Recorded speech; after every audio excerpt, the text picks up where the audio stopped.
What have we done to ourselves?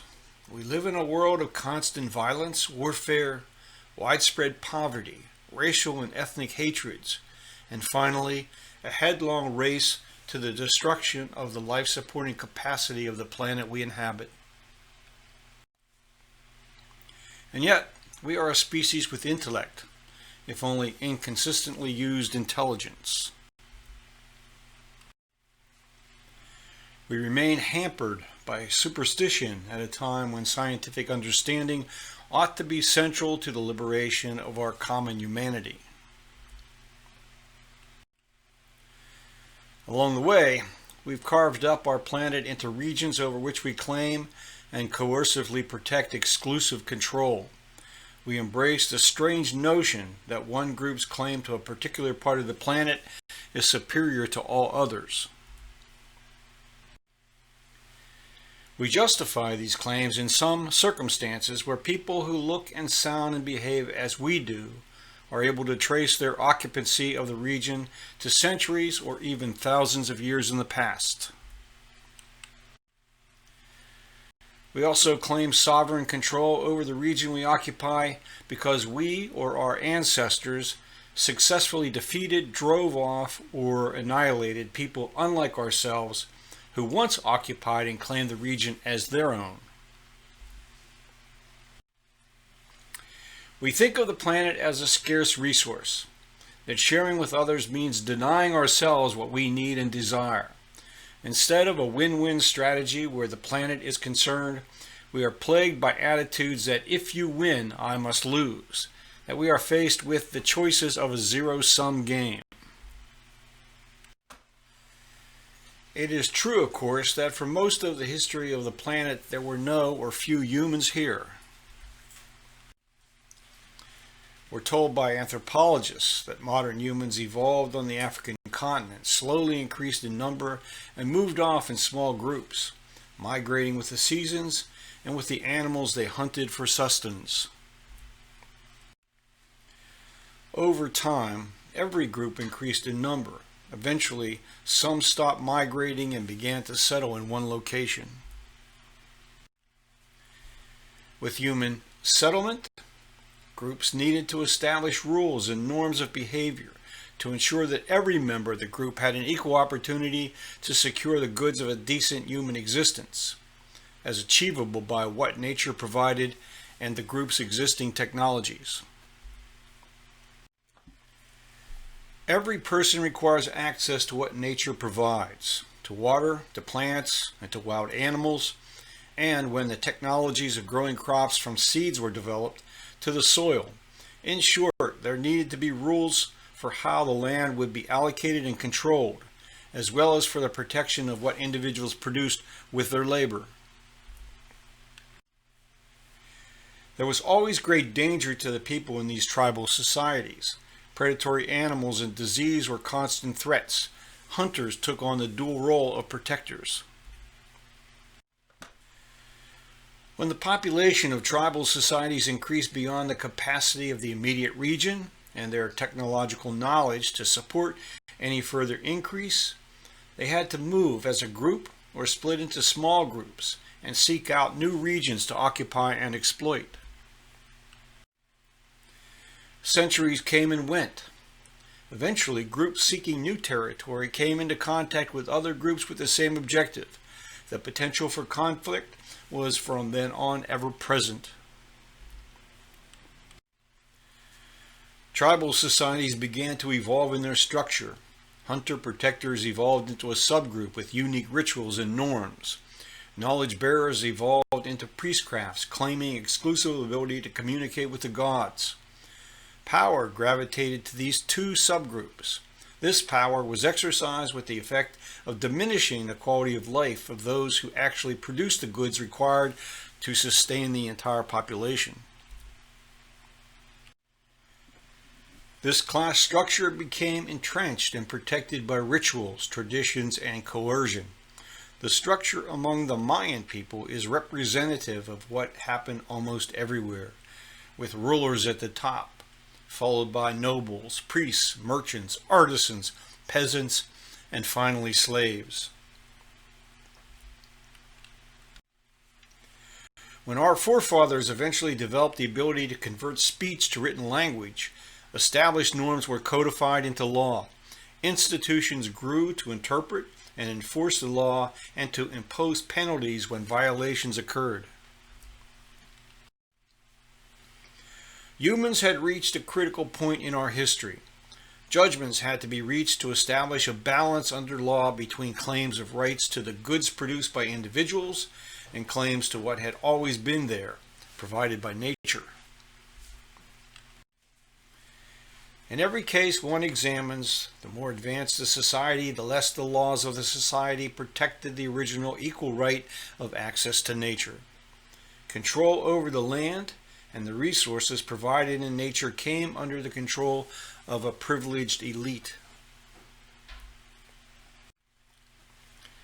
For thousands of years, peasants tied to the land, or persons enslaved after being captured during warfare, planted and harvested crops, then turned over most of what was produced to a landed aristocracy.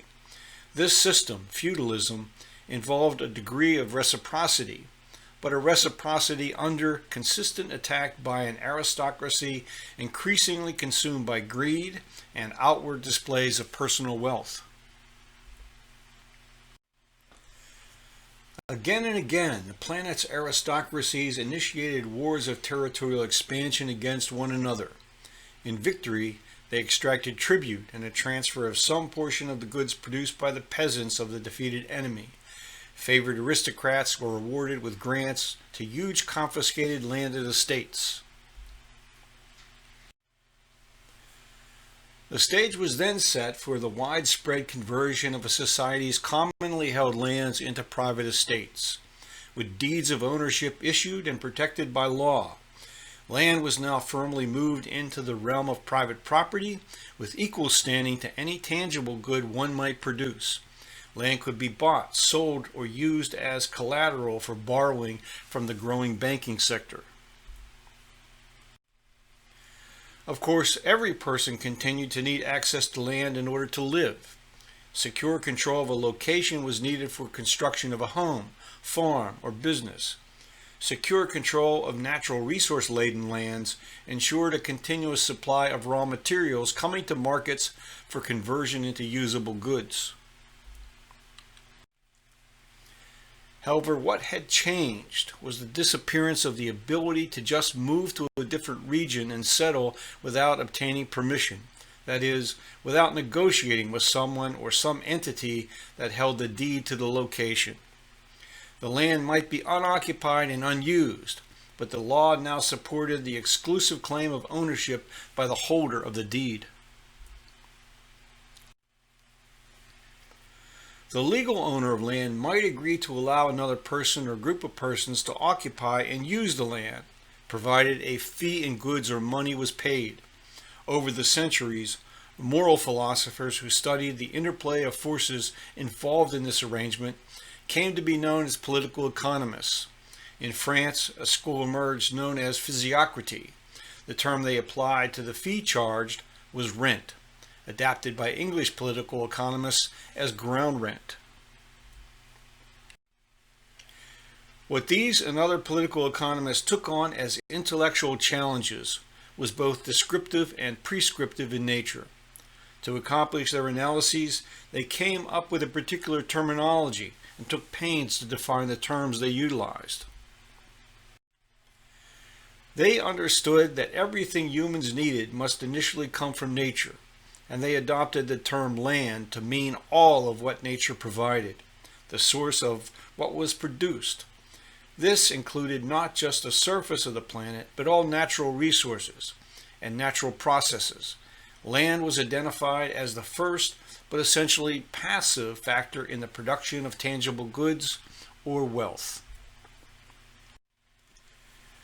They gave to human exertion, both physical and mental, the term labor, the second and active factor of production applied to land. From our earliest moments as a species, we began to make use of natural resources as tools to aid us in the amount and quantity of tangible wealth we are able to produce. The political economists adopted the term capital or capital goods to describe these tools as the third factor of production. Thus, a simplified description of the production of wealth is that labor applied to land, with or without the use of capital goods, produces goods we need for our survival. Our desire for goods above those necessary for mere survival drives us to greater effort and greater output of goods. Then the political economists went further. They thought it important to understand which portion of the wealth produced occurred as a result of the labor and capital goods utilized, and what portion of the wealth produced occurred because of applying labor and capital goods at locations with inherent differences that produce different quantities and qualities of what was produced. They observed that the bounty of nature was not equally distributed around the planet. The same amount and quality of labor and capital goods applied at some locations would yield more wealth than at other locations. The superior production associated with such natural advantages yielded what they termed rent. As you can readily see, modern usage of the fundamental terms adopted in the study of political economy is cause of much confusion. While we generally think of wages as what is earned when we work, when we labor, we use the term interest to describe the cost of borrowing money or income we earn from putting our savings in a bank. Rent is thought of as what we pay to lease a residential apartment or property from its owner. The political economist would point to the fact that an apartment unit is a capital good that sits on land. Thus, the amount one pays each month to the owner is partly interest, or more clearly, a capital yield, and partly rent or ground rent. At this point in their analysis, the political economists returned to their roots as moral philosophers and began to raise prescriptive questions about whether it was or was not just for private persons and private entities to claim ground rent as income they somehow earned. That debate continued, carried into the political arena, and remains as a fundamental issue for those who defend or attack the status quo in most societies. To some extent, the amount of fee charged by the owner of land is determined by an expectation of what can be produced by working the land, that is, by applying one's labor and the use of machinery, tools, and technologies. In a town or city, this expectation would be based on the sale of goods to a population employed in a broad spectrum of public services and private entities. The real estate industry explains the dynamics with a simple statement: location, location, location. Every location has a potential annual rental value, what someone would pay each year to have exclusive control over the location. This payment is a location's ground rent value, independent of whatever building or other type of structure might exist. Think about it. I can construct the very same house or other building for about the same cost anywhere I might choose. However, the market-determined ground rent value of every location could be quite different based on the real and perceived advantages of building in one location over others. These differences are present even in the same neighborhood or on the same residential or commercial block or street. Some of the differences in the quality of a location are because of nature. Is the location in a temperate climate? Are the winters extremely cold? Is there too much or too little rainfall? Is the location at the bottom of a valley or on the side of a steep mountain? Is there a risk of earthquakes, hurricanes, or tornadoes? Is the location frequently flooded by severe storms? And so on. Several billion years passed before our planet stabilized to the point where life arose. Another billion years passed before the first form of animal life then appeared. The long process of life and death of countless species of plants and animals resulted in the growing subsurface deposits of coal, oil, and natural gas. Nature provided the ores we have extracted to convert into useful metals.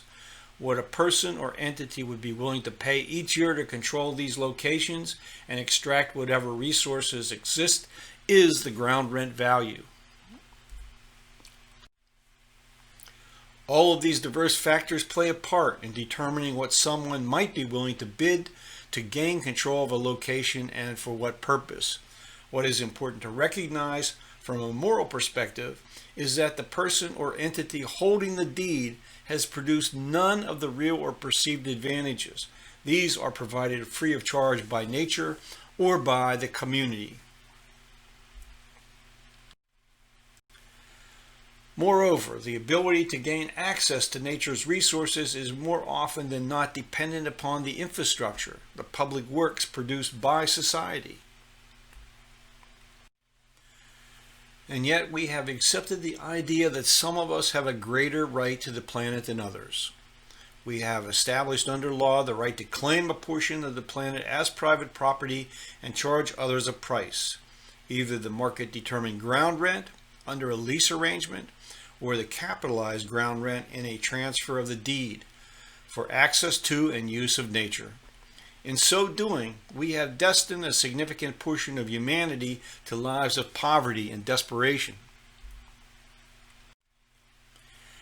The existence of ground rent is not the problem.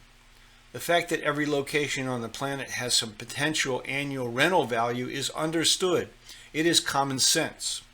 What is not common sense is that ground rents rightfully belong to the entire community or society and must be collected by government for use in paying for the public goods and services we need. This policy has in recent years come to be referred to as value capture. In the United States and in many other countries, government does impose taxes on the value of privately owned land. However, because of infrequent revaluations by the taxing authorities, assessments rarely remain close to actual market value and are not even consistent within a community as a percentage of actual market value. The result is a significant inequity.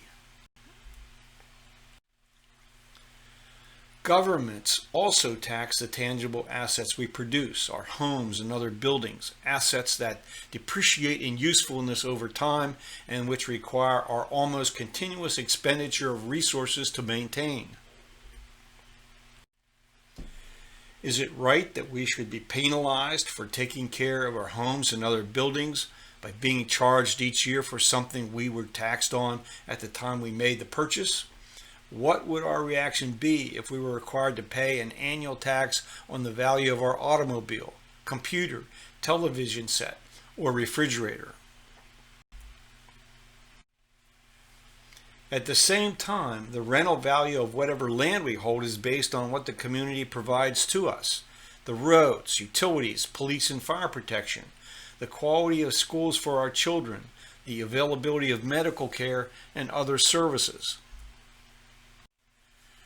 An annual tax imposed on us equal to the annual rental value of whatever land we hold is fair and equitable because it is based on the value of the benefits we enjoy from living in our community. At this point, I think it might be useful to offer a short lesson in economics to make clear that this recommended change in how real estate is taxed will result in important and positive changes in any community. When the price of land increases, the profit that comes to a seller is misrepresented as a capital gain. As already stated, actual capital goods depreciate in value over time. They never sell for a price greater than the original purchase price, even when well maintained. The value of an older building might sell for a price similar to a new building, but only after the owner incurs the expenses of a major renovation. All assets that generate an income stream enjoy a selling price closely tied to the market capitalization of that income stream. Land markets operate similarly. A piece of land that can be leased for, say, $10,000 a year will have a selling price of some multiple of that income stream.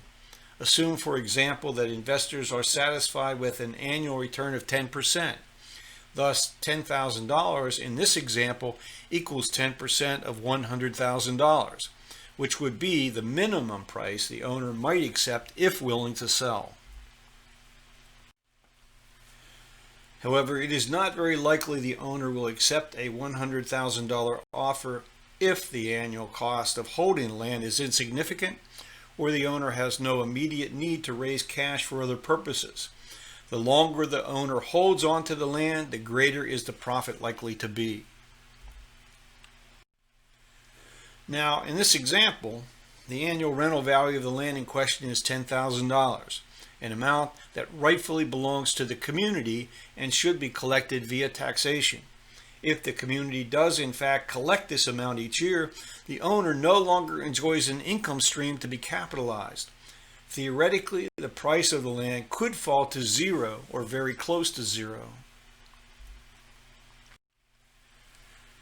Because almost no community pays for public goods and services by the public collection of anything close to the full rental value of the locations in that community, the market for land as an investment for speculation rather than use is rewarded by a low annual cost of ownership.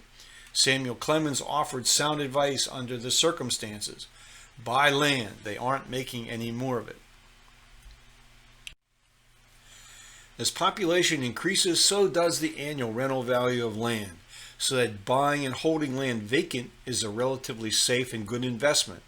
In the process, however, the price of whatever land is being offered for sale or under a lease climbs and climbs because the demand almost always outpaces supply, until land markets become stressed by unrealistic asking prices and a correction or even a collapse occurs.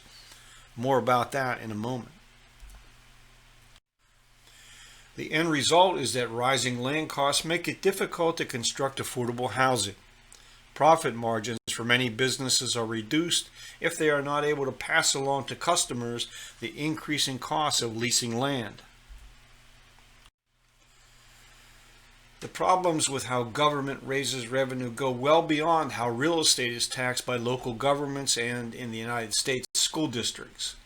The larger problem is the failure to distinguish between income that is earned producing goods and services and income derived from passive investment, speculation, and the getting something for nothing rent-seeking privileges granted under law.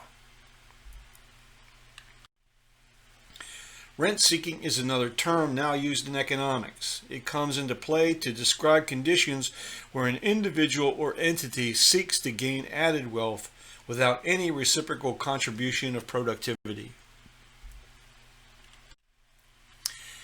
Where we are now in much of the world is on the road to yet another financial and economic crash.